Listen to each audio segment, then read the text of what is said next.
Man, almost speechless after this one. I mean, the San Francisco 49ers, I wish I could give you some like analysis, but they just really got punched in the mouth. I mean, you talk about having a team come into your own home and put it on you like that. That's really, really difficult. Obviously, the injuries are the most concerning thing. Brock Purdy leaves the game at the end. Trent Williams is out. Jalen Moore is out. You have to take Colton McKivitz, put him at left tackle, put Spencer Burford at right tackle. I mean, this was a tough one, man. Obviously, it started right out the gates with the turnovers, the interceptions, Brock Purdy's 4 interceptions. Um, I mean, it was just tough. You got the one that got thrown, hit up in the air and picked. You had the one that he got hit while he was throwing it, and then he just had a couple just not great throws. Just that was one of the. I mean, that game by Brock was not anything like we'd ever seen from him. So that was a first for that, and again, hoping he's okay. From what I've heard, he's cleared to return, but they just opted not to put him back in just based on how everything is going. They can't protect him right now, so it's just a tough situation for the San Francisco 49ers. It's they're trying to claw back in this right now. It's not officially over, but it's over. You've got Sam Darnold in there. I mean, he's doing his best to move the ball down the field. But right now, the 49ers, man, we knew what this was coming into this game. All the hype, Super Bowl preview, 49ers just got punched in the mouth. There's just nothing went their way outside of Lamar Jackson tripping over the ref and them getting a safety at the start. Other than that, it was like a snowball. Everything just momentum rolled downhill on them. I would say it started offensively. And then that momentum shifted to the defense. And then, the defense was trying to hold as best they could. Lamar Jackson played a hell of a game. If we were going to be talking about this one, the MVP coming out of this game, I mean, you got to give it to Lamar Jackson right now with how he played, the way he creates and makes plays outside of structure, the second chance effort, all of it. You would have to give it to him. But right now, the 49ers find themselves in a tough spot at the end of December because they have to look themselves in the mirror and figure out why this happened. Why did this game feel so lopsided?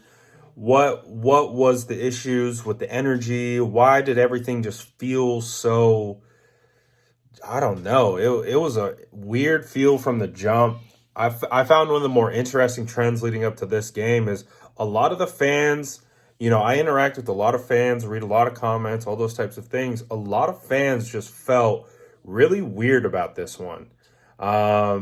And I heard that a lot. And I was like, that's interesting because, we do a lot of pregame predictions and things like that. And it was just like ongoing. People are like, I'm not like today, like I'm not feeling too good about this one. So it's just interesting, the way it all played out.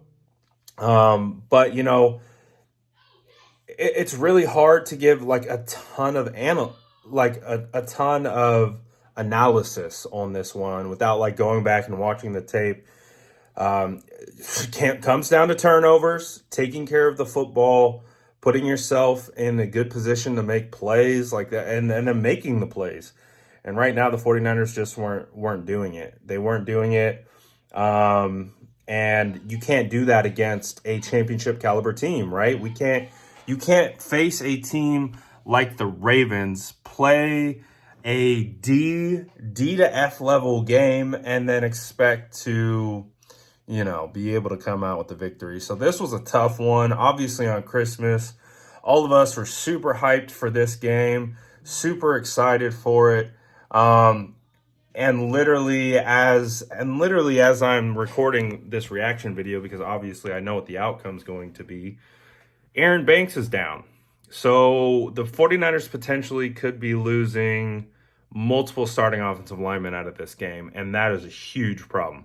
Trent Williams, we got to figure out what's going on with Trent. Aaron Banks is leaving out. The guy coming in right now, Barch, we signed a couple weeks ago off the Jaguars practice squad. This is this is the concerning part. Obviously, games happen where you get punched in the mouth sometimes, and it is what it is. The injuries are the concerning part out of this game. Trent Williams, Jalen Moore leaves with a concussion. Now Aaron Banks is down. Man, like that is the hard part about this game. Obviously, defense had struggles tackling. Yeah, it just comes down to a huge issue with the San Francisco 49ers being able to play complementary football, because you can't get into a spot where you allow Lamar Jackson to be able to do whatever he needs to do and just make plays. You have to put a lot of pressure on him, and you have to put a lot of pressure on him in regards to the game flow. Like you gotta put him in a position to be behind and have to claw back and those types of things, and because he's such a dynamic quarterback, and the 49ers just got behind the momentum so early on. And boy, this was a tough one, man. Like I said, the game's not even over. I'm heading into, about less than 2 minutes left. Just trying to watch how this game plays out and what the outcome's going to be. I mean, I think we know they're fighting. I appreciate that. I tweeted about that. I said, at minimum, I don't think that we'll come close to winning this game, but I still want to see them fight. I still want to see the effort, and I still want to see them just claw back into this as best as they can. And what I've seen so far is that they are doing that. They are fighting. They are clawing. They're trying, and I think that speaks for something. It's not a moral victory. I don't think there's any moral victories that's going to come out of this game. There's none. You're the best team in the NFL. You're going up against, what would be considered, well, we'll say this, the best team in the NFC versus the best team in the AFC. And, we see what the outcome was. Now the 49ers are going to have to look themselves in the mirror and see what they need to do to correct this moving forward.